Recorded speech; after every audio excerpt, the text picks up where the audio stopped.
लीलाएं हैं। अब सबको तो नहीं कर सकते, मुश्किल से 1 या 2 या 3 कर पाएंगे, उसमें जो है काफ़ी समय व्यतीत हो जाएगा। तो इन लीलाओं का श्रवण बड़े प्रेम से करें। और जो लोग अपना प्ले कर रहे हैं वो कोई कलाकार नहीं है, वो सिर्फ अपनी तरफ से उनको जितना मैं जानती हूँ उतना उनको थोड़ा बहुत बताया गया है और बाकी वो अपना प्रयास कर रहे हैं। तो वो चीज़ दिमाग में रखें। हमारा काम ये किया है कि आपके ध्यान में भगवान की लीलाएं आए, इसलिए थोड़ा बहुत माहौल वैसा ही क्रिएट किया गया है।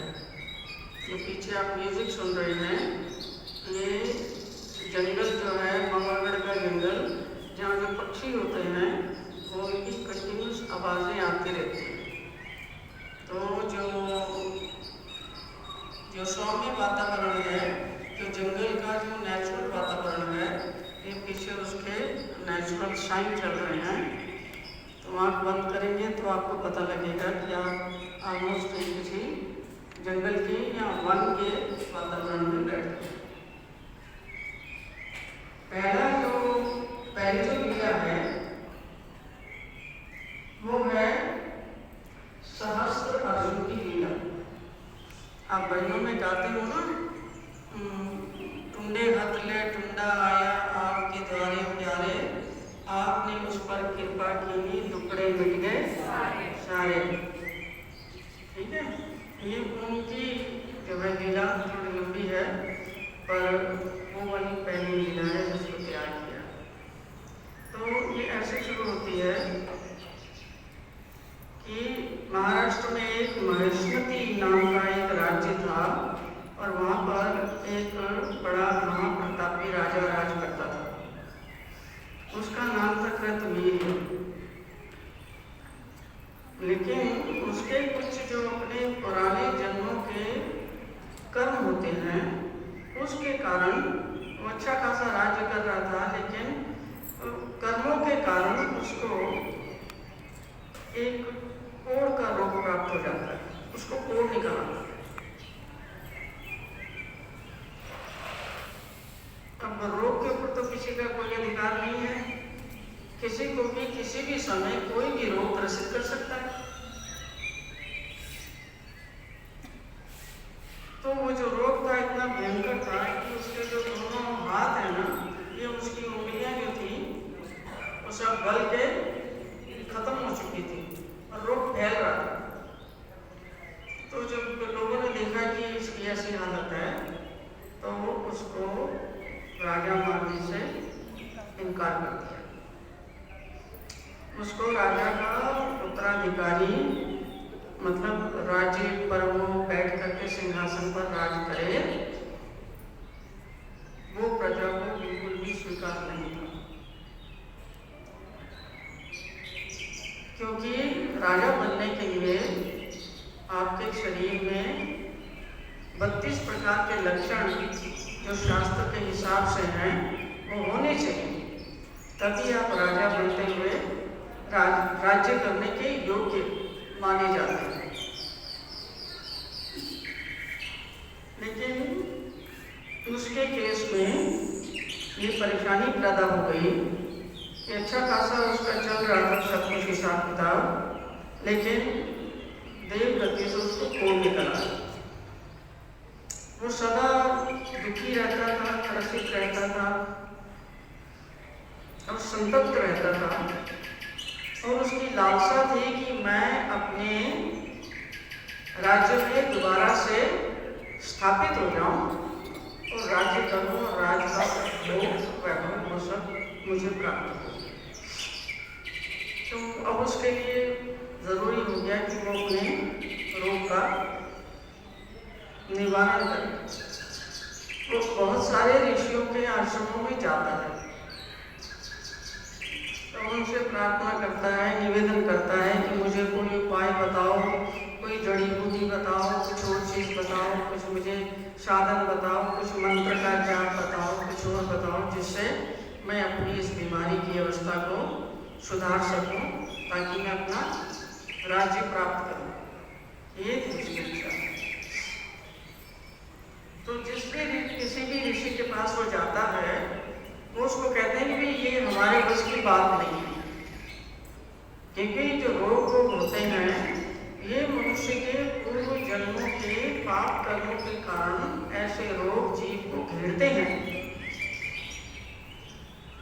और किसी भी शरण में जाने से, चाहे आप किसी गुरु की शरण में चले जाओ, ऋषि की शरण में चले जाओ, देवी की शरण में चले जाओ, देवता की शरण में चले जाओ, सिद्ध पुरुषों की शरण में चले जाओ, फिर भी इसको जड़ मूल से नष्ट वही कर सकता है जिसके पास आपके पाप कर्मों को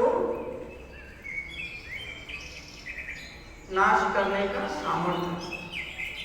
और वो सामर्थ्य केवल एक के पास होता है, जो सर्वशक्तिमान नित्य अजन्मा अविनाशी परमेश्वर है। उसके पास ये सामर्थ्य होता है और किसी के पास ये सामर्थ्य नहीं होता। तो सबने उसको ये राय दी कि आप जो है माहौलगढ़ पर जाएं, सह्याद्री पर्वत पर जाएं वहाँ पर, और वहाँ आपको दत्तात्रेय भगवान मिलेंगे। आप उनके आश्रम में जाएं, वो ही आपकी समस्याओं का निवारण कर सकते हैं।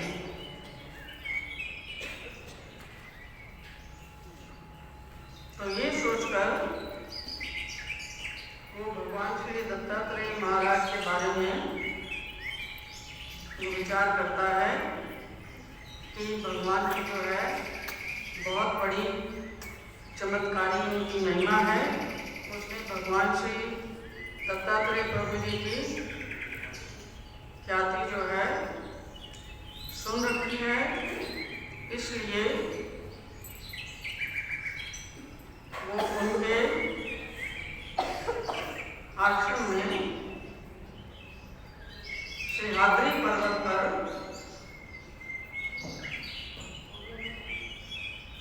उनको ढूंढने के लिए जाता है।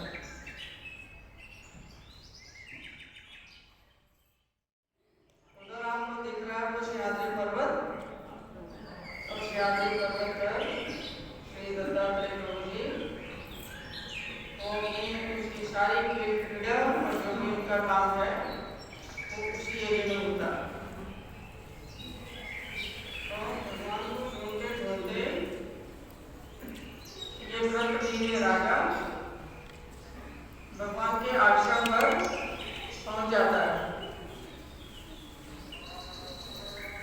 ये ब्रह्मपुरी राजा आ गया। अभी इसकी राजा की पोजीशन नहीं है, ये अभी त्रसित अवस्था में है, अपने रोग का समाधान ढूंढ रहा है। तो ये भगवान को ढूंढते ढूंढते भगवान के आश्रम में पहुंच जाता है।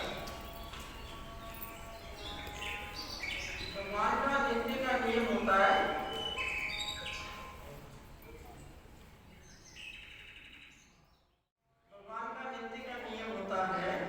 कि वो मेरू वाला तालाब में जाकर के तो स्नान करते हैं। प्रतिदिन का उनका नियम है, वो वहाँ पर स्नान करते हैं, काशी में भी स्नान करते हैं। तो वो स्नान करके वहाँ से निवृत्त होके शरीर को पहुँच के अब वो सह्याद्री पर्वत पर जो उनकी स्नान करने से जटाएं जो हैं वो गीली हो जाती हैं। तो ये व्रतवीर जो है ये भगवान की जटाओं को सुगंधित करने का काम करता था कि जटाएं जब गीली हैं तभी उनको जो थोड़ी सुगंधित धूप और अगरबत्ती है ये सब चीज़ें उनको दिखाई जाती थी, ताकि उनके जो केस हैं उनमें थोड़ी बहुत सुगंध जो है गिरे बालों में ही रहती है, और जब बाल सूख जाए उसके बाद दिखाएं तो फिर वो सुगंध जो है वो दिखती नहीं है, बस उनके ऊपर है। तो उसने ये सेवा ली थी कि मैं भगवान को रोज जो है ये सुगंधित रूप दिखाऊंगा।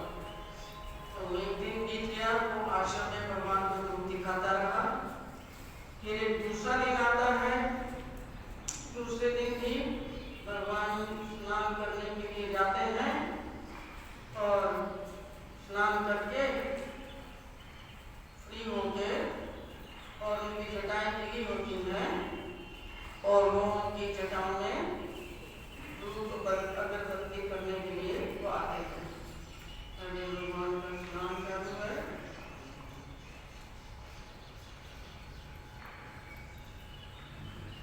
और स्नान करने के बाद फिर वो अपने आश्रम में जाते हैं और वहाँ पर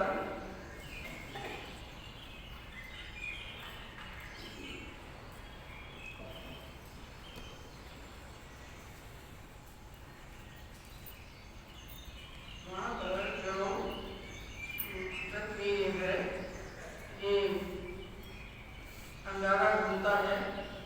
मैं आश्रम में तो किसी ने उसको अंगारे को किसी और स्थान पर रख दिया होगा। वो अंगारे को घूमता है। वो अंगारे वाला पात्र ना रखा है। मैं भगवान को जो दिखाऊं लेकिन उनकी जटाएं जो है वो सूख जाएंगी और जो है बाद में किसी काम नहीं आएगी। ये देख करके वो अंगारे के पात्र को ढूंढने के लिए जाता है लेकिन उसको मिलता नहीं। तो वो क्या करता है, अपने जो उसके ऐसे टूटे हाथ हैं, जो गले पड़े हुए हाथ हैं, वो उसको अपने उन हाथों पर ही पूरा अंगारा लेके आ जाता है और भगवान के केशों को वो सुगंधित धूप और अगरबत्ती को दिखाता है। तो अब क्या होता है कि भगवान को थोड़ी दुर्गंध आने लगती है क्योंकि उसका मांस भी जो है ना वो सीधा ही हाथ में रख के ले आया तो उसका मांस भी जलने लगता है। तो भगवान को दुर्गंध जो है दिखती है। तो वो कहते हैं कि ये क्या कर रहे हो तुम, छोड़ दो इसको, नीचे फेंक दो, छोड़ दो इसको। अब मुझे बताओ तुम कि ये जो है इस किस्म की इतनी कठोर तपस्या तुम किसके लिए कर रहे हो, क्या कारण है, किसके लिए कर रहे हो? तो राजा बोलता है पृथ्वी की भगवान आप तो सर्वंतर्यामी हैं, आपसे क्या छिपा है, आप तो सब कुछ जानते हैं। करुणा में भगवान श्री दत्तात्रेय जी उसके भक्ति भाव से बहुत प्रभावित होते हैं और उसको वरदान देने की उनकी इच्छा होती है। और भगवान श्री दत्तात्रेय जी उसको कहते हैं आज से मैं तुम्हें सहस्त्र भुजाओं का वरदान देता हूँ। भगवान श्री दत्तात्रेय महाराज की जय। मैं तुम्हें सहस्त्र भुजाओं का वरदान देता हूँ। मतलब तुम्हारे अंदर 1000 भुजाओं में कितना बल होता है उतना तुम्हारे शरीर में उतना बल होगा। तुम एक बहुत बलशाली पराक्रमी राजा बनोगे और राज वैभव भोगोगे और सुख और शांति से राज्य करोगे। लेकिन मेरा एक आदेश है तुमको कि ये जो मैंने आपको शक्ति दी है इस शक्ति का कभी भी दुरुपयोग नहीं करना। इसका दुरुपयोग खास तौर से जो आपसे कमजोर लोग हैं, जो निर्बल लोग हैं, उनके ऊपर तो कभी भी अपनी शक्ति का दुरुपयोग नहीं करना। और उसमें भगवान ने हमसे कहा कि आपने स्त्री जाति के ऊपर कभी भी अपने सामर्थ्य का प्रयोग नहीं करना, ब्राह्मण के ऊपर अपने सामर्थ्य का प्रयोग नहीं करना और गाय के ऊपर, गाय माता के ऊपर आपने किसी भी प्रकार का अत्याचार या कोई भी ऐसा काम उसके प्रति नहीं करना। जब तक तुम इस सावधानी को बरतोगे तब तक तुम सार्वभौम राज्य करोगे, कोई तुम्हारे ऊपर आक्रमण नहीं करेगा और सब चीज जो है बहुत अच्छे से सुचारू रूप से चलेगी। अगर किसी भी कारणवश ऊपर भी कोई अत्याचार किया, अपनी शक्ति का दुरुपयोग किया, तो ये अच्छे से मान लो कि यही जो मेरा वरदान है ये तुम्हारे लिए अभिशाप बन जाएगा। यहाँ पर ये कृतवीर का पहला जो वाक्य है वो खत्म होता है। भगवान श्री दत्तात्रेय महाराज की जय। खोजते ही वो सैनिक एक ऋषि के आश्रम में पहुंच जाते हैं। वो ऋषि है जो जमदग्नि ऋषि और उनकी पत्नी रेणुका, उस आश्रम में ये दो लोग रहते हैं। और वो पति और पत्नी वो अपना खेल खेल रहे थे, शतरंज का खेल खेल रहे थे, अपना टाइम पास कर रहे थे। वो अपनी साधना करते हैं, खाते पीते हैं, फल वगैरह उनकी खुराक होती है, और अपना जो समय मिलता है उसमें वो शतरंज खेल के वो अपना आपस में प्रेम से शतरंज खेल रहे थे। तो इतने में क्या होता है कि जो है दो सैनिक राजा के वहाँ पर आते हैं और कहते हैं कि हमें प्यास लगी है, राजा भी है हमारे साथ, प्यास लगी है, कुछ पानी की व्यवस्था लगाओ। तो ऋषि जो है वो अपनी पत्नी की ओर देखता है और पत्नी समझ जाती है कि क्या करना है। सैनिक पानी की तलाश में है तो पत्नी क्या करती है, एक पत्ता उठाती है ज़मीन से और अपने कान का जो मैल है, कान का मैल वो निकालती है और उस पत्ते में रखती है और 2-4 बूंद उसमें पानी की डाल के वो सैनिक को दे देती है। वो कह रही कि इससे आपका समाधान हो जाएगा। वो सैनिक कहते हैं ये 2 बूंद मैल से जो है ये मेरी इतनी बड़ी सेना है, राजा है, लोग हैं, हाथी हैं, घोड़े हैं, पता नहीं क्या क्या है, तो वो जो है ये इतने से कैसे काम चलेगा। वो कहती है कि इससे आपका काम हो जाएगा, आप किसी भी प्रकार की चिंता ना करें और निश्चिंत होकर जाएं। तो वो वहाँ से सैनिक जो है वो चल पड़ते हैं। सैनिक वहाँ से चल पड़ते हैं। जैसे वो चलते जाते हैं, ये जो उनके हाथ में ये पत्ता होता है, इसमें इसका भार बढ़ता जाता है। अब 2 बूंद से वो ज़्यादा हो गया और बढ़ते बढ़ते इतना भारी हो जाता है कि उसको कैरी करना भी मुश्किल हो जाता है। वो उनसे वो गिर जाता है वो पत्ता। जहाँ वो पत्ता गिरता है वहीं पर एक सरोवर पैदा हो जाता है। एक सरोवर पैदा हो जाता है, मतलब पानी का बड़ा सारा तालाब पैदा हो जाता है। अब उसका जो पानी है वो सब लोगों ने पिया। राजा के जो जितने भी सैनिक थे सब ने पानी पिया, घोड़ों को भी पानी पिलाया। और इतने में वो अपना हाथ मुंह को धोते हैं, अपनी तैयारी करते हैं, बाकी दूसरे सैनिक आते हैं वो भी धोते हैं। अब ये लोग सब पानी वानी पी के, सारे राजा भी मनुष्य भी अब सब संतुष्ट हैं। अब इतने में इनको भूख लगती है तो वो देखते हैं ऋषि की ओर, तो ऋषि उसको कहता है कि ठीक है अभी व्यवस्था लग जाएगी। तो ऋषि जो है जैसे वो प्रार्थना करते हैं भोजन की, ऋषि कहता है हाँ आपकी व्यवस्था तैयार है, चिंता मत करो। तो इतने में क्या होता है कि बड़े बड़े उत्तम पदार्थ,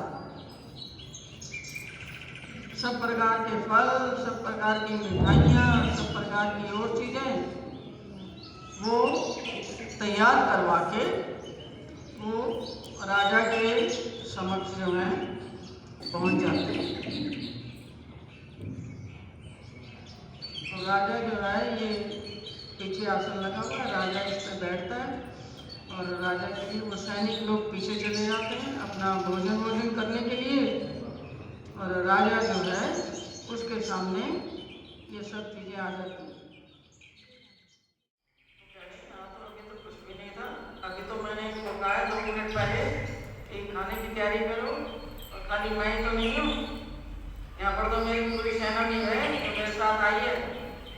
इतना सारा सामान देख करके बहुत हैरान हो जाता है और उसको ऋषि को पूछता है, हे ऋषिवर, आप द्वारा प्रदत्त सुस्वाद भोजन ग्रहण करके हम लोग कृत्य हो गए।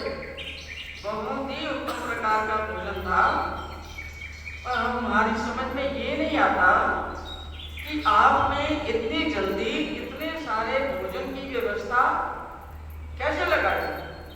ना तो यहाँ पर कोई हलवाई दिख रहा है, ना कोई यहाँ सामग्री दिख रही है, ना कोई यहाँ से कहीं से धुआं निकल रहा है, ना कोई पकने पकाने की किसी क्रिया का कुछ यहाँ पर संकेत मिल रहा है। तो ये इतनी जबरदस्त सामग्री ये आपके पास आई कहाँ से? तो ऋषि संकेत करता है कि ये सब सामग्री मुझे, जो मेरे पास एक गाय है जो कि स्वर्ग की देवता है, सुरभि गाय, कामधेनु गाय, इसको जो कुछ भी मैं कहता हूँ बनाने के लिए, जिस चीज की भी मेरी इच्छा होती है, ये तुरंत वो चीज मेरे लिए ले आती है। ये कहाँ से पैदा करती है ये तो गाय ही जानती है, क्योंकि देखने में ये गाय है, बाकी है ये स्वर्ग की देवता, सुरभि देवता। तो ये सब इसी का प्रताप है। मेरा ना तो कोई कहीं से कुछ चीज लाने का प्रयोजन है, ना कुछ चीज पकाने का प्रयोजन है, ना उसको सर्व करने का प्रयोजन है। ये सारा काम जो है ये इस कामधेनु, इस गाय की ओर से किया जाता है। मेरा इसमें कोई विशेष महत्व नहीं है, ये बोलता है। ये सब इसी का पुण्य प्रताप है। हम लोग तो इस निर्जन वन में रहते हैं और जो भी हमें सामग्री की हम इच्छा करते हैं, वो सामग्री हमें प्रचुर मात्रा में ये उपलब्ध करा देती है, क्योंकि ये सुरभि हमें देवराज इंद्र की प्रसन्नता से प्राप्त हुई है। ये बताओ। तो ये सुनकर राजा जो है उसका दिमाग घूमने लगता है, उसके दिमाग में लोभ जागृत होने लगता है। वो कहते हैं, भाई ऐसी गाय का ये जंगल में क्या काम है? इसको तो मैं क्यों ना अपने राजमहल में लेके चलूं। मेरे तो बड़े बड़े अतिथि आते हैं, मेरी तो बहुत बड़ी सेना है, मेरे से तो लोग मिलने गिलने आते हैं, तो मुझे तो सामान चाहिए, कई प्रकार के व्यंजन बनाती है, ये सब चीजों की उपलब्धि करवाती है, तो ये गाय तो मुझे चाहिए। उसका लोभ जागृत हो जाता है और वो लोभ के विचार से पूरा अंधा होकर और ऋषि को कहता है, पहले प्यार से बोलता है कि ऋषिवर ये गाय मुझे दे दीजिए, ये मेरे काम की है, आपका क्या काम है यहाँ पर इसका? तो ऋषि बोलते हैं कि ऐसा है कि ये जो गाय है ये एक्चुअली गाय नहीं, ये तो एक देवता है, स्वर्गीय देवता है। ये ऋषियों के अतिरिक्त किसी भी और जगह में रहती नहीं है, ये तो जंगल में ही रहती है, जहाँ ऋषि मुनि तपस्वी होते हैं, वहीं पर ये उनकी सेवा में हमें इंद्र की तरफ से दी गई है, दान में दी गई है। तो आप बेकार में, व्यर्थ में इसको ले जाने का आग्रह ना करें, ये जाएगी नहीं। लेकिन शक्ति के अभिमान में अंधा हुआ राजा, उसने ऋषि की एक नहीं सुनी और रोष में आ गया और स्पष्ट शब्दों में बोलने लगा, यदि आप ये गाय मुझे नहीं देंगे तो मैं बलपूर्वक इसको ले जाऊंगा, मैं बलपूर्वक इसको ले जाऊंगा, इसके ऊपर बल का प्रयोग करूंगा। ऋषि बोले, देखो राजन, तुम अपनी शक्ति का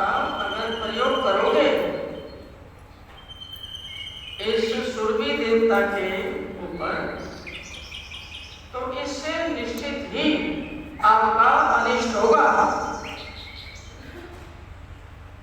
सर्वनाश हो जाएगा, अनिष्ट होगा। हे राजन, अपने विवेक से काम लो। राजा और क्रोधित हो उठा, उसकी विवेक शक्ति बिल्कुल संतुलन खो बैठी।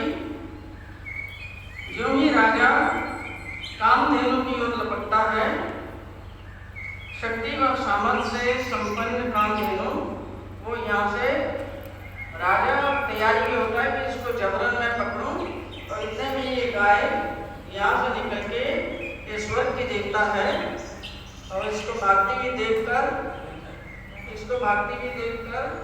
राजा जो है उसके पीछे जाता है और उसको तीर कमान चलाने की कोशिश करता है उसके ऊपर। तो वो गाय तो निकल जाती है और राजा क्रोध में, अपने क्रोध की अग्नि में पागल हुआ, वो ऋषि के ऊपर बाण उसका लग जाता है।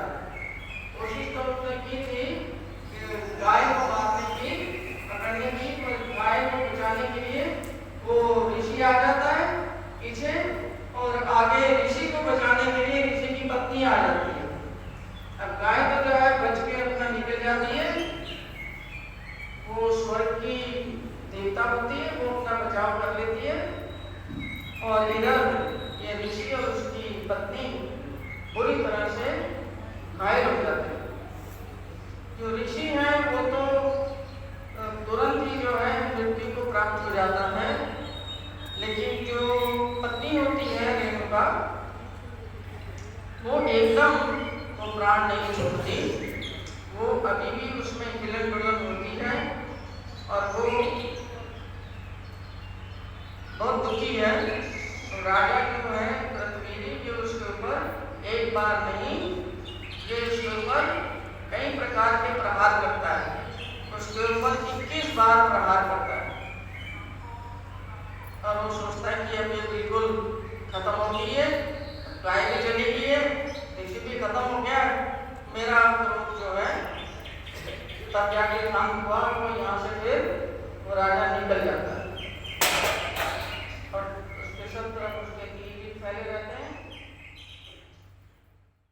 कि ये जो दोनों ऋषि दंपति लेटे पड़े हैं, जमदाग्नि ऋषि और उसकी पत्नी रेणुका माता, जिन लोगों ने माहौरगढ़ का दर्शन किया है उनको पता है कि माहौरगढ़ में ऊपर जो स्थान है और जाते समय सामने एक रेणुका का भी स्थान है, उसकी ये बातचीत आगे चलेगी।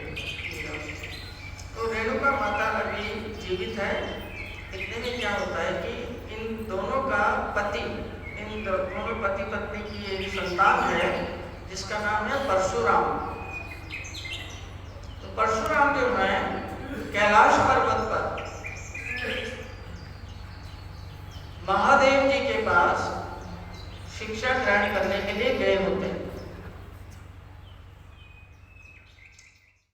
अपनी जो उनका तीसरा नेत्र है, वहां से उनको ये ज्ञात हो जाता है कि परशुराम को बताते हैं कि बेटा परशुराम, तुम्हारे माता और पिता दोनों बहुत कष्ट में हैं, दोनों की जो है बहुत बुरी अवस्था है, घायल अवस्था में पड़े हैं, तुम यहाँ से शीघ्र जाओ, उनके पास जाओ और उनकी सेवा में पहुँचो, पता करो कि उनकी ये ऐसी दुर्गति किसने की है और उनकी सहायता के लिए जाओ।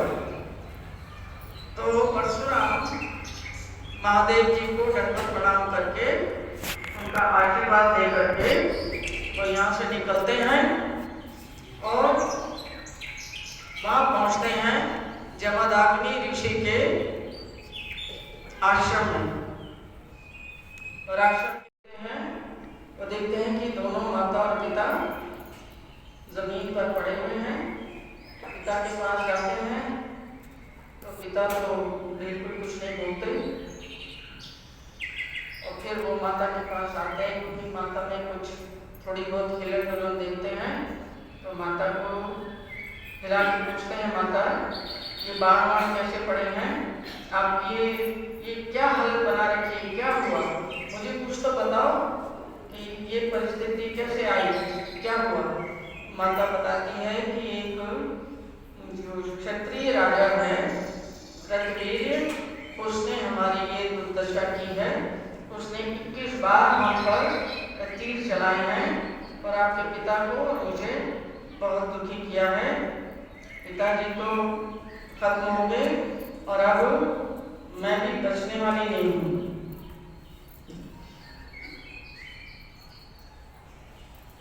ये देखकर जो परशुराम है उसके अंतस में प्रतिशोध की ज्वाला जागृत हो जाती है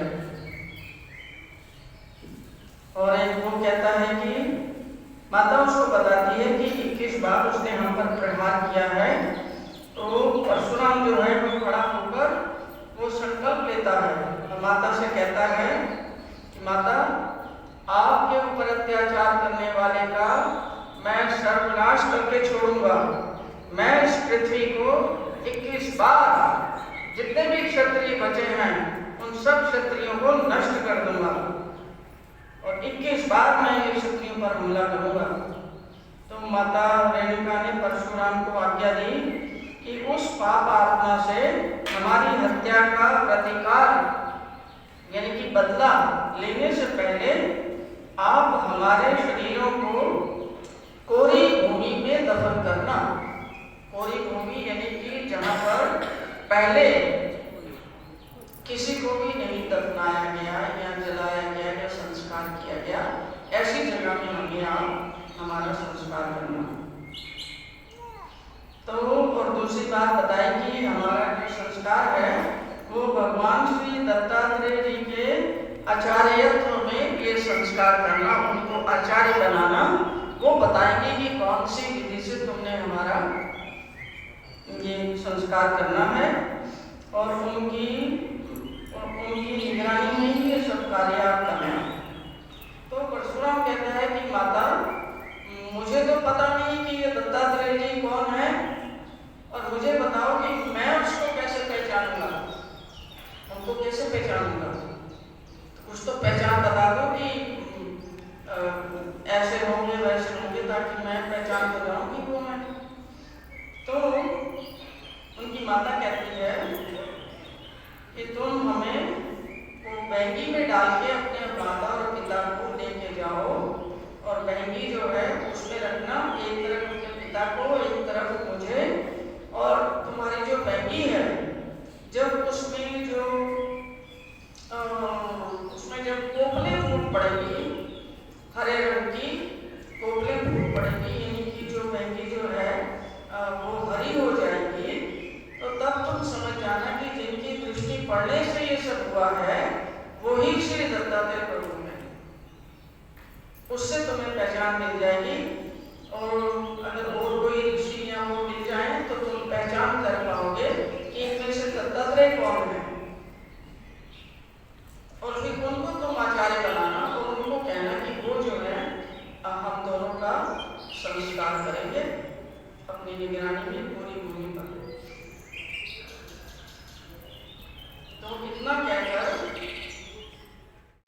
माता के शरीर को रखता है और एक तरफ पिता के शरीर को रखता है और वो सिंहाद्री पर्वत के डायरेक्शन में चलना शुरू करता है। सिंहाद्री पर्वत पर सब तरफ घूमता है, देखता है। इतने में वहाँ पर कई ऋषि लोग सिंहाद्री पर्वत पर रहते हैं। किसी एक ऋषि से उनकी भेंट होती है।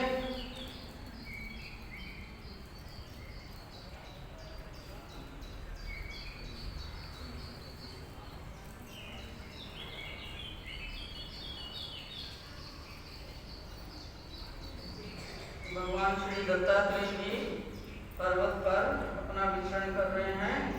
इतने में एक ऋषि से इनकी भेंट होती है तो वो देखते हैं कि क्या यही ऋषि वो दत्तात्रेय जी हैं क्या। लेकिन वो परशुराम जी अपनी बैंगी में देखते हैं कि उसकी कोपलें भरी हुई या नहीं। वो देखते हैं कि ये जो है ऋषि नहीं है। वो ऋषि तो अपने किसी काम से आते हैं वो चले जाते हैं। उसके बाद में सिंहाद्री पर्वत पर चलते चलते इनकी भेंट अब भगवान श्री दत्तात्रेय महाराज से होती है, पर इनको अभी पता नहीं कि यही है दत्तात्रेय प्रभु। जैसे ही दत्तात्रेय प्रभु की दृष्टि उन पर पड़ती है, उनकी जो बैंगी है वो हरी हो जाती है, एकदम हरी हो जाती है और उसमें पोपले फूट आती है। बस भगवान श्री दत्तात्रेय महाराज की जय।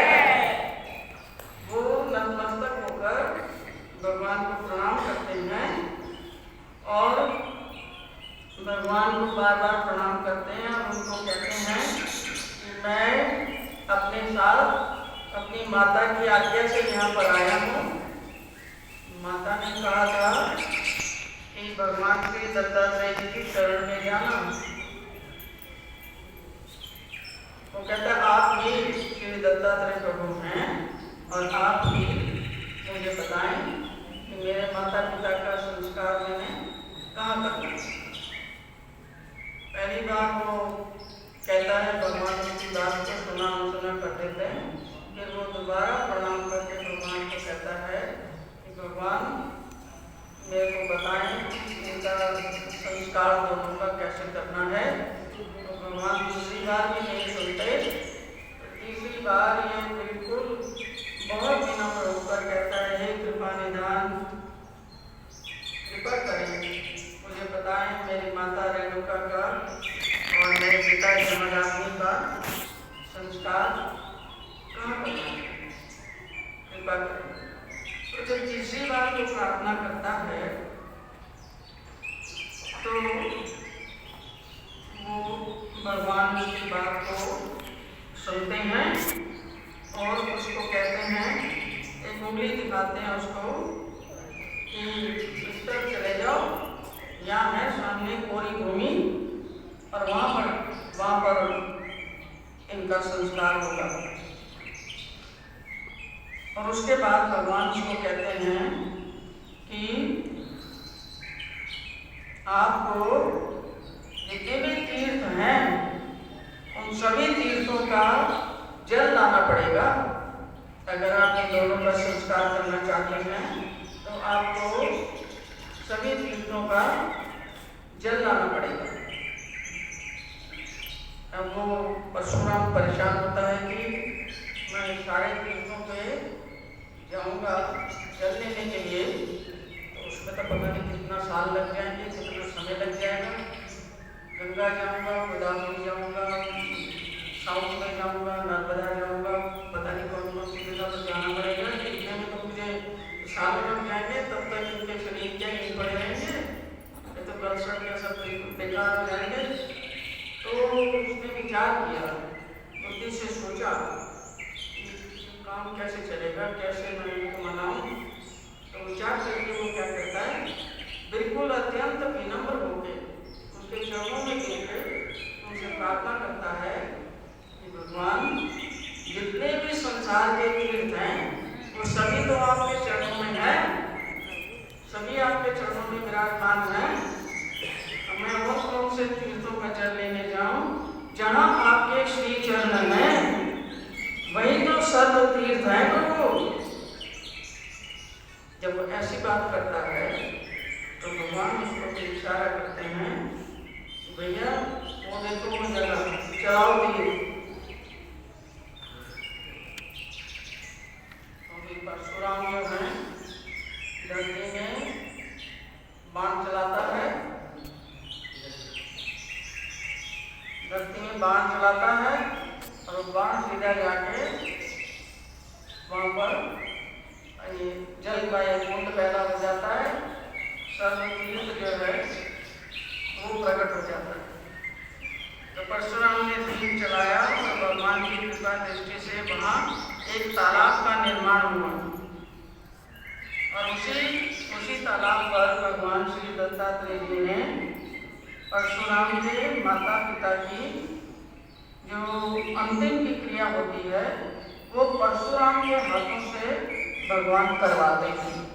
उसके माता पिता जो लोग जिनके शरीर वैगी में पड़े हुए हैं, वो पूरी भूमि जो बताई थी उसके पास में तालाब है, वहाँ पर जाकर उनको अंतिम क्रिया करवाते हैं। विशाल माहौलगढ़ जो है, जो सह्याद्री पर्वत पर स्थित है, उसके बीच में एक बड़ा शांत सपाट स्थल है, जहाँ पर आज भी सर्व तीर्थ तालाब मौजूद है, आज भी। और इस जलकुंड का ये जल है इतना निर्मल है कि वहाँ से लोग पानी भर भर के लाते हैं, और किसी का कुष्ठ रोग हो, किसी को और कोई रोग हो, किसी को और कोई परेशानी हो, तो उस जल का वो जल कभी खराब नहीं होता। जैसे गंगा जल के बारे में धारणा है, वैसे ही गंगा जल तो शिव जी के सामर्थ्य से, उसमें उनका सामर्थ्य का निवास है। बाकी जो ये सह्याद्री पर्वत है, यहाँ पर जो ये सर्व तीर्थ तालाब है, उसमें भगवान श्री दत्तात्रेय जी के चरण स्पर्श हैं, इसलिए वो अति पवित्र है। तो इस तरह ये जो सहस्त्रार्जुन जो राजा था, कृतवीर्य, जिसको सहस्त्र भुजाओं का भगवान ने वरदान दिया था, उसके हाथों से स्त्री की हत्या हो जाती है, ब्राह्मण की हत्या हो जाती है, मतलब स्त्री रेणुका और ब्राह्मण जमदग्नि ऋषि, और गाय को भी कष्ट पहुंचाने का प्रयास करता है। तो तीनों जो भगवान ने इसको कहा था कि इन 3 चीज़ों से तुमने सावधान रहना है, ये 3 काम तुमसे नहीं होने चाहिए। जब 3 काम हो गए तो फिर उसका जो है सर्वनाश हुआ। और उसका कारण मुख्य क्या था, जो शिक्षा इसमें से निकल के आती है कि जब भी हम कभी या कोई भी भगवान की आज्ञाओं के विरुद्ध चलता है, तभी वो कष्टों को प्राप्त होता है, तभी उसके ऊपर सारे दुख आते हैं, संकट आते हैं, परेशानी आती है। और आज्ञाओं का उल्लंघन करने से अगर उसमें आदमी अपनी शक्ति का भी दुरुपयोग करता है, किसी भी व्यक्ति के ऊपर जो उसके जितना बलवान नहीं है, कमज़ोर के ऊपर कोई भी अत्याचार करता है, चाहे वो स्त्री जाति हो या और भी कोई कमज़ोर है उसके ऊपर, या जानवरों के ऊपर अत्याचार करता है, या स्त्री के ऊपर या कमज़ोर व्यक्तियों के ऊपर, पुरुषों के ऊपर अत्याचार करता है, तो अत्याचारी का हमेशा सर्वनाश होके ही रहता है। आज नहीं तो कल उसको उसके अपने किए हुए कर्मों का फल भोगना ही पड़ता है। तो किसी भी कारण से हमें इस किस्म के कार्य नहीं करने चाहिए जिससे दूसरों को किसी भी प्रकार से कष्टित किया जाए। ये शिक्षा दी है भगवान ने इस गीता से। भगवान श्री दत्तात्रेय महाराज की जय।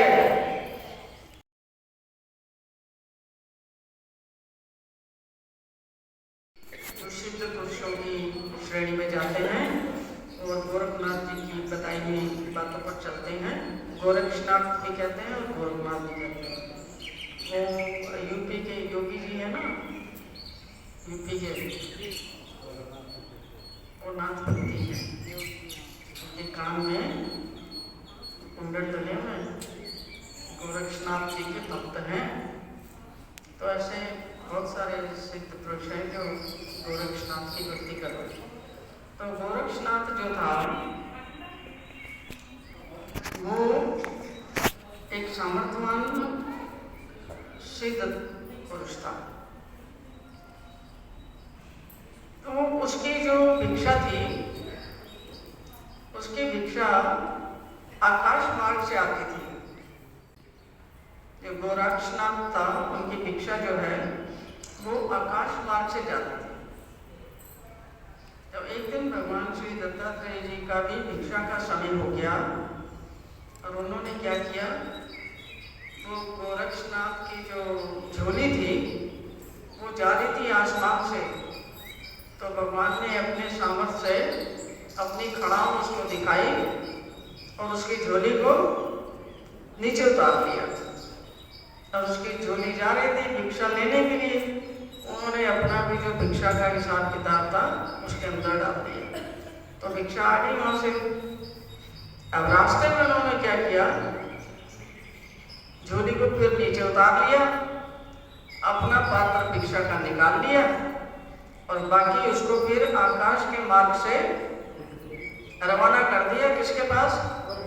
गोरक्षनाथ के पास रवाना कर दिया। अब गोरक्षनाथ को पता था कि मेरी भिक्षा तो इतने समय से चलती है और इतने समय पे आ जाती है, आज मेरी भिक्षा में देर क्यों हुई? तो उसने कहा इसका पता लगाना चाहिए देर क्यों हो गई। तो वो कहता पता लगाता हूँ कैसे मेरी भिक्षा में देरी हो गई है। अपना झोली जो है अपनी भिक्षा की उसमें से स्वीकार कर ली और झोली को फिर वापस भेज देते हैं। तो वो तलाश में निकलता है कि मेरी झोली जो है उसमें देर कैसे हो गई। उसको ये लगा कि मेरी झोली को इतनी देर किस लिए लगी। तो वो देखने के लिए उसको ये अच्छी तरह से पता था कि कोई ना कोई जो है सामर्थ्यवान चीज है जिसके अंदर ये सामर्थ्य है कि मेरी भिक्षा की झोली को वो नीचे उतार लेगा। तो देर इसमें किस लिए लगी है? तो वो खोजने के लिए निकलता है कि ऐसा सामर्थ्यवान पुरुष कौन है जिसके अंदर इतना सामर्थ्य है कि मेरी झोली को नीचे उतार ले। तो खोजते वो भगवान श्री दत्तात्रेय जी के पास पहुंचता है। तो भगवान श्री दत्तात्रेय जी उसको बताते हैं कि ऐसा है कि जो तुम्हारी झोली थी उसमें से मैंने ही भिक्षा स्वीकार की थी, मेरा भी भिक्षा का समय हो गया था और फिर मैंने उस झोली को आकाश मार्ग से तुम्हारे पास पहुंचा दिया। तो वो ये कहता है कि आप भी सामर्थ्यवान हैं और मैं भी तो सामर्थ्यवान हूँ। तो ये जो गोरक्षनाथ थे, ये जो देवता भक्ति के जितने भी लोग होते हैं उनमें जो है अहंकार और गर्व और घमंड और अभिमान जो है वो सिद्ध पुरुष होने के कारण वो सब चीजें अपने आप ही आ जाती हैं। उनको अपनी सिद्धि का बड़ा मान होता है, अभिमान होता है। उन्होंने कहा ये है कि आप भी जो है सिद्ध हैं और मैं भी सिद्ध हूँ। देखना ये है कि दोनों में से ज्यादा सामर्थ्यवान कौन है। तो वो कह रहे फिर लगा दे शर्त। वो कहता हाँ लगा दो शर्त, बता दो तुम क्या करना चाहते हो। तो वो कहते कि ऐसा करता हूँ कि मैं जो है छिपने की कोशिश करता हूँ और आप जो है मुझे ढूंढ के दिखाओ। दत्तात्रेय भगवान कहते ठीक है, छुप जाओ, जहाँ जाना है छुपना, छुप जाओ। वो क्या करता है, वो वहां से निकल के गोरक्षनाथ जो है वो वहां पहुंचता है। क्या कहते हैं, एक मेरे वाला तालाब के एक छोटे से पत्थर के अंदर घुस के, पत्थर के अंदर घुस के मेंढक बन जाता है। मेंढक बन के वो घुस जाता है। वो कहते हैं यहाँ तो मुझे कोई नहीं पकड़ सकता। कहाँ घुस जाता? मेरुवाला पर्वत में, मेरुवाला तालाब है उसमें जाकर के वो एक पत्थर के अंदर जाकर के मेंढक का रूप लेके वहां अंदर छुप जाता है। भगवान श्री दत्तात्रेय जी कुछ ही क्षणों में मेंढक का पैर पकड़ के उसे बाहर निकाल लाता है। वो कहता है ये तो पकड़ाई में आ गया।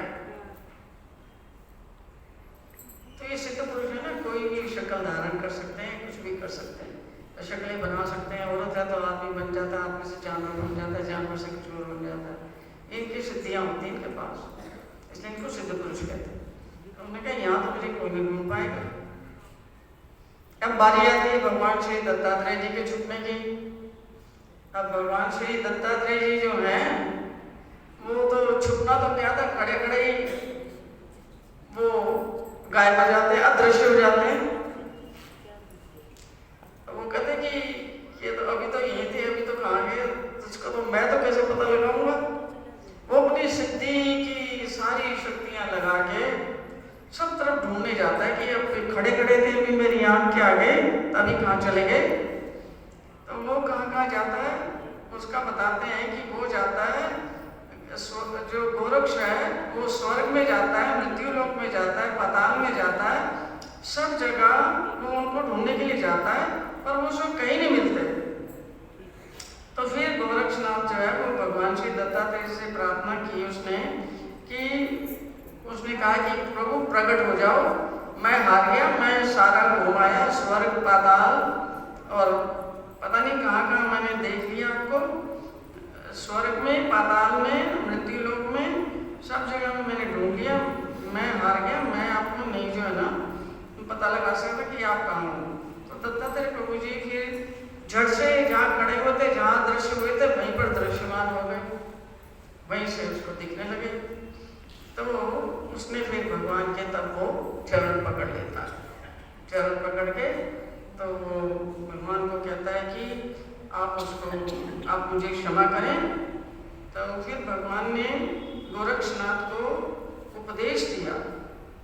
तब से वो सिद्ध साधक और नवनाथ जो है, गोरक्षनाथ के जितने भी लोग हैं वो सब श्री दत्तात्रेय प्रभु को अपना मूल कारण मानते हैं, क्योंकि उनका जो सबसे पहला गोरक्षनाथ था उसकी प्रतिष्ठा भगवान श्री दत्तात्रेय जी के ज्ञान से हुई। तो अब क्या होता है कि भगवान उसको वर मांगने के लिए कहते हैं। भगवान का जो दर्शन है कभी भी निष्फल नहीं जाता। जिस किसी के ऊपर भी प्रसन्न होते हैं वो क्षमा मांगता है, तो भगवान उसको क्षमा करके उसको कहते हैं वरदान मांगो कुछ। तो वो ये वरदान मांगता है कि भगवान मेरी जो शिष्या है ना, जो मेरी झोली में भिक्षा डालती है, उसको आप वरदान दे दो, मुझे कुछ नहीं चाहिए, उसको ये वरदान दे दो कि आप प्रतिदिन उसके यहाँ पर भिक्षा लेने के लिए जाएंगे। तो भगवान उसको तथास्तु कहते हैं। अभी लीला शुरू होती है जिसमें ये भिक्षा का प्रसंग आता है। तो गोरक्षनाथ को जब भगवान के दर्शन हुए तो भगवान श्री दत्तात्रेय जी ने उसको जो कुछ भी चाहिए था वो वर मांगने के लिए कहा। तो इस पर गोरक्षनाथ ने क्या कहा? गोरक्षनाथ कहता है, ये प्रभु मेरी एक शिष्या है जिसका नाम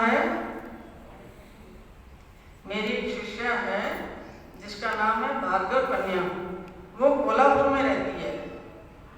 आप कृपा करके हर रोज वहाँ भिक्षा मांगने के लिए जाया करें, ऐसी मेरी आपसे प्रार्थना है।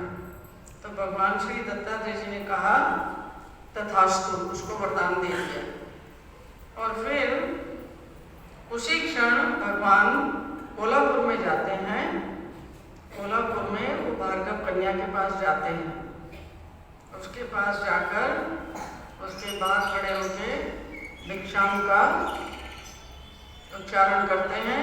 और जो कोल्हापुर की जो थी भार्गव कन्या, वो वहाँ से भगवान को भिक्षा ला के देती है, भिक्षा उनकी झोली में डालती है। वहाँ से जाने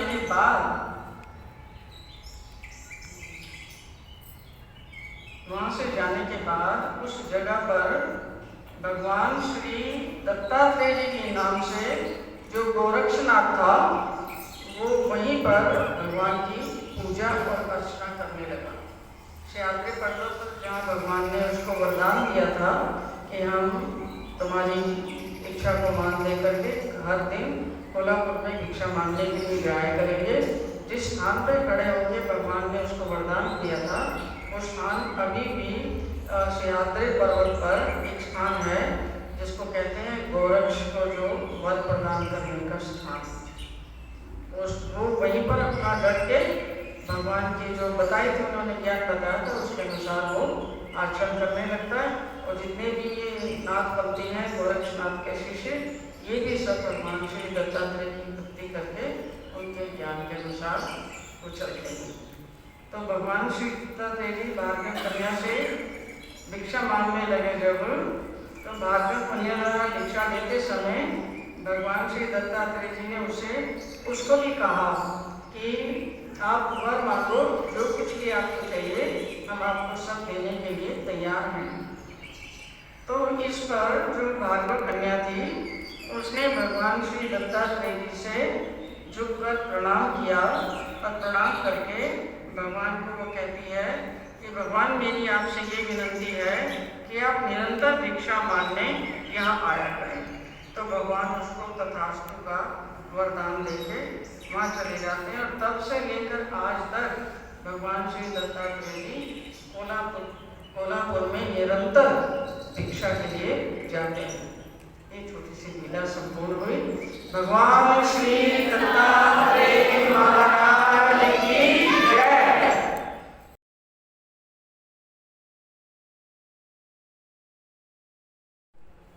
देवल ऋषि के बारे में सब जानते हैं।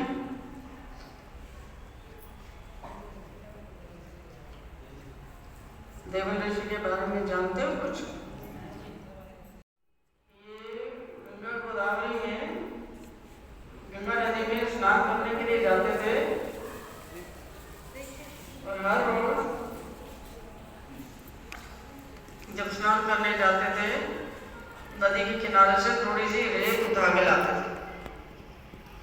थोड़ी सी रेत की एक मुट्ठी उठा के लाते थे और उसको एक जगह पर एकत्रित करते थे। और ये भी बड़े सामर्थ्यवान ऋषि थे। रोज रेत थोड़ी थोड़ी ला के और स्नान करने जाते थे। और जब भी स्नान हो गया, स्नान वगैरह करने के बाद वो थोड़ी सी रेत वहाँ से उठाते हैं मुट्ठी भर और यहाँ ला के इस लिंग पे डालते थे। तो धीरे धीरे करके वो लिंग जो था वो शिवलिंग बना रहे थे। वो लिंग जो था धीरे धीरे धीरे धीरे वो बढ़ने लगा। रोज का इनका कार्यक्रम था। तो जो देवता लोग थे वो बहुत भयभीत हो जाते हैं। वो कहते हैं कि ये तो सृष्टि की मर्यादा के सारे नियमों को भंग करने वाला है कि रेत तो आप जब भी उठाने जाते हैं, रेत का सिद्धांत ये है कि रेत आप उठा के लाए मुट्ठी में, वो तो रास्ते में फिसल जाती है सारी। तो ये तो सृष्टि का जो है मृत्यु लोक का जो सिद्धांत है उसको सब बिल्कुल खत्म कर रहे हैं। और इतना बड़ा जो है गगनचुंबी लिंग बना दिया अपने सामर्थ्य से। और जैसे भी बढ़ता जाता वो ऋषि भी बहुत अहंकारी होता जाता। वो कह रहा है कि सब देवी देवताओं को भी बस में करूंगा। सृष्टि का नियम तो जो मेरे से बड़ी थोड़ी है सृष्टि, मैं सब कुछ हूँ। तो इस चक्कर में वो ऋषि जो था बहुत अभिमान और अहंकार के कारण वो ऐसे काम करने में जुटा रहा। देवताओं ने प्रार्थना भी की भाई ये बंद कर दो, तो सृष्टि का नियम भंग हो रहा है। उन्होंने नहीं सुनी। फिर वो जो देवता थे वो किसी और के पास गए, अपने से बड़े देवता के पास, तो उनकी बात भी उन्होंने नहीं सुनी। वो देवता कहते हैं कि हम जो है इसका कुछ नहीं कर सकते। तो हार करके फिर वो सब देवता लोग भगवान श्री दत्तात्रेय जी की शरण में जाते हैं। दत्तात्रेय महाराज वो सह्याद्री पर्वत पर विचरण कर रहे होते हैं। तो ये जितने भी जो देवतागण हैं, छोटी देवताएं, कर्म भूमि के अष्टदेव, अंतराल के देवताएं, ये सब जो इकट्ठे होके उनके पास जाती हैं, उनसे प्रार्थना करती हैं कि आप जो है उसके ऊपर प्रतिबंध लगाएं। कि ऋषि का अभिमान मिटाने की क्षमता केवल आप में है। तो भगवान से जब उन्होंने प्रार्थना की तो भगवान उनकी प्रार्थना को स्वीकार करके सह्याद्री पर्वत पर पहुंच जाते हैं। अभिमान से अंधा हुआ देवल ऋषि साक्षात भगवान को देखकर भी अपने अकड़ के कारण वहीं अपने आसन पर जमे रहते हैं। प्रभु ने उसके गगनचुंबी लिंग को देखा और देखते ही देखते वो जो है नीचे गिरने लगा। उसका विनाश होता देखकर ऋषि नहीं आया। उसके बाद में जब उन्होंने देखा कि ये तो भगवान ने उसको अपने सामर्थ्य से बिल्कुल ही उसको खत्म कर दिया, बिल्कुल नीचे आ गया, तो तब वो भाग के आया, भाग के दौड़ के भगवान के चरण पकड़ लिए। भगवान के चरणों को पकड़ के कहता कि भगवान, मैंने इतनी मेहनत से बनाया था, मेरा सामर्थ्य जो है उसकी ये निर्मिति है, इसको आप बिल्कुल नष्ट मत करो, थोड़ा सा तो उसका भाग रहने दो, थोड़ा सा उसका हिस्सा बचा रहने दो, ताकि उसके द्वारा मेरा नाम भी जो है संसार में बना रहेगा। ये जो स्थान है देवल ऋषि के अभिमान को हरण करने का स्थान, ये देवेश्वर स्थान है एक महागढ़ में, वहाँ पर है सह्याद्री पर्वत के नीचे देवेश्वर स्थान है, वहाँ पर है। तो ऋषि जो है क्षमा मांगने लगता है, भगवान के चरणों को पकड़ के बार बार नमस्कार करता है, लेटता है, बोलता है भगवान क्षमा कर दो, क्षमा कर दो, क्षमा कर दो, गलती हो गई, मेरी ये जो कृति है इसका थोड़ा सा भाग तो बचा रहने दो। तो भगवान ने देवल ऋषि की प्रार्थना को स्वीकार किया और ऋषि ने उनसे आग्रह किया कि भगवान, अगर आपने मुझे क्षमा कर दिया है तो मेरी इच्छा है कि आप ये देवेश्वरी के स्थान पे नित्य प्रतिदिन आप रात्रि का जो निद्रा है उसका समय यहाँ पर स्वीकार करें। ये उसने भगवान से मांगा और भगवान ने उसको तथास्तु कह के ये कहा कि ठीक है, हमारी ये क्या कहते हैं, हमारी ये हम इसको मान देते हैं, आपकी जो है इच्छा इसको पूर्ण करते हैं और स्वीकार करते हैं कि जब तक सृष्टि है, जब तक सितारे, तारागण, पृथ्वी ये सब चीज़ें कायम है, तब तक हम प्रतिदिन रात को संध्या के समय यहाँ पर पहुँच जाएंगे और यहीं पर देवेश्वरी के स्थान पर प्रति रात्रि की निद्रा उसको स्वीकार करेंगे। तो तब से लेकर अब तक हर रात्रि को सांझ के समय सूर्य डूबने पर श्री दत्तात्रेय प्रभु जहाँ कहीं भी हो वहाँ से वो देवेश्वर में पहुँच जाते हैं और वहीं उनका शयन कक्ष बना हुआ